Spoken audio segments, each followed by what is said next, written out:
आगे बढ़ते हैं, इधर बीजेपी के प्रदेश प्रभारी ओम माथुर का बड़ा बयान आया है। बीजेपी मीडिया विभाग के सदस्यों को लेकर उन्होंने ये कहा कि राहुल गांधी और कांग्रेस को आप भूल जाइए, सिर्फ भूपेश बघेल और विधायकों को टारगेट करिए, क्योंकि 2023 हमें जीतना है और ऐसा करेंगे तो 2023 हमारे कब्जे में रहेगा।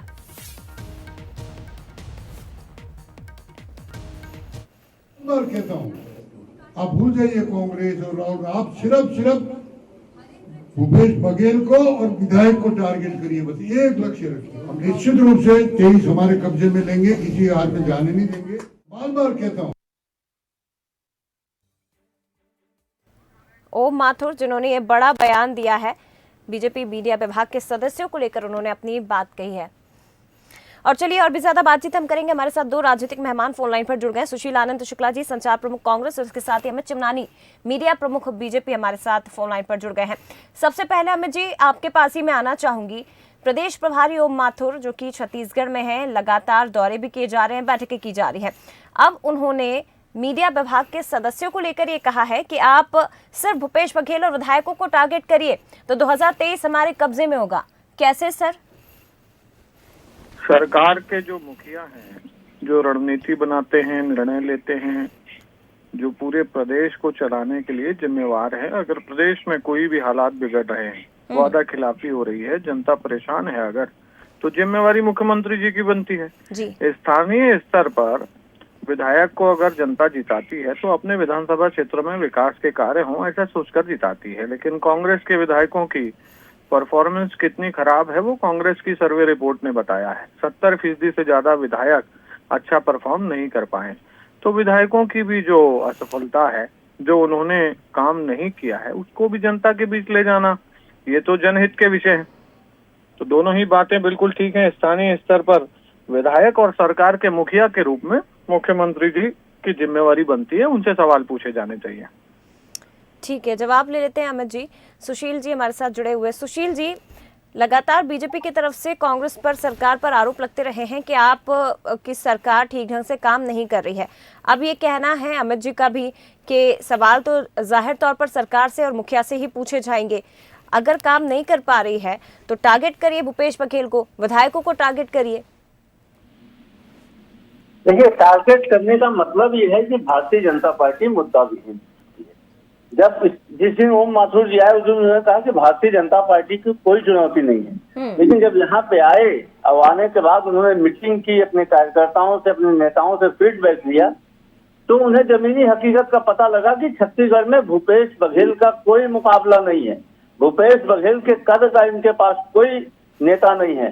भूपेश बघेल की योजनाओं का भारतीय जनता पार्टी के पास कोई तोड़ नहीं है। इसीलिए इन्होंने अपने मीडिया के लोगों से कहा कि आप झूठ बोलिए, टारगेट करिए। टारगेट का मतलब है कि आपको मिथ्या प्रचार करना है। आपको याद होगा कि इससे पहले पुरंदेश्वरी जी जब आई थी तो पुरंदेश्वरी जी ने, और इसके पहले इनके एक और प्रभारी आज संभवतः क्या नाम उनका, संतोष जी कुछ ऐसा नाम है, उन्होंने कहा था कि भूपेश बघेल का किसान होना हमारे लिए सबसे बड़ी चुनौती है, भूपेश बघेल का पिछड़ा वर्ग का होना हमारे लिए सबसे बड़ी चुनौती है। और अंततः अब ओम माथुर ने भी मान लिया कि भूपेश बघेल भारतीय जनता पार्टी के सामने बड़ी चुनौती है। एक ऐसी चुनौती है कि जिसके सामने भारतीय जनता पार्टी किसी भी चेहरे को आगे करने से डर रही है।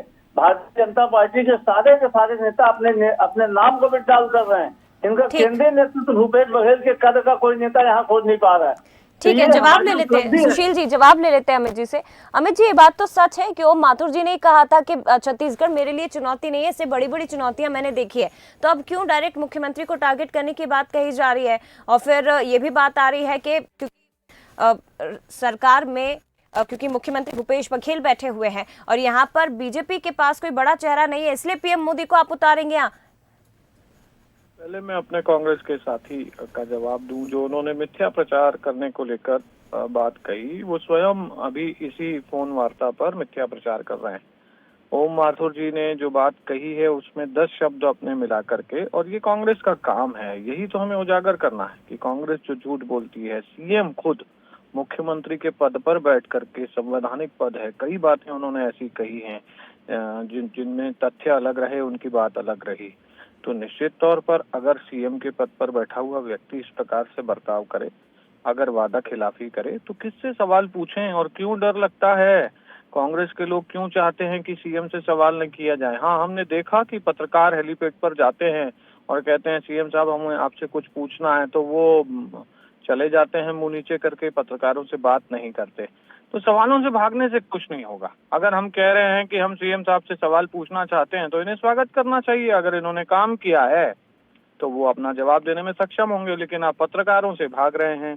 विपक्ष अगर कह रहा है कि हम पूछेंगे सवाल तो आपको चिढ़ लग रही है। इसका साफ मतलब है कि आप जवाब देने की स्थिति में नहीं है, और विधानसभा में भी यही होता है, जवाब नहीं मिलता है। विधानसभा के सत्र छोटे कर दिए जाते हैं। लेकिन कांग्रेस की सरकार से, माननीय मुख्यमंत्री जी से, विधायकों से सवाल तो पूछे जाएंगे, और उन्होंने क्या काम किया है इसका जवाब तो देना पड़ेगा। ठीक है, और इसका जवाब जनता भी देगी। अमित जी, सुशील आनंद शुक्ला जी, फिलहाल शुक्रिया आपका बंसलनी से बातचीत के लिए। तो बीजेपी के प्रदेश प्रभारी ओम माथुर, जिन्होंने 2 दिन पहले बयान दिया था कि छत्तीसगढ़ उनके लिए चुनौती नहीं है, लेकिन अब वो मीडिया विभाग के सदस्यों को लेकर कहते हैं कि राहुल गांधी और कांग्रेस को आप भूल जाइए, सिर्फ भूपेश बघेल और विधायकों को टारगेट करिए, तो उसके बाद ही 2023 हमारे कब्जे में होगा।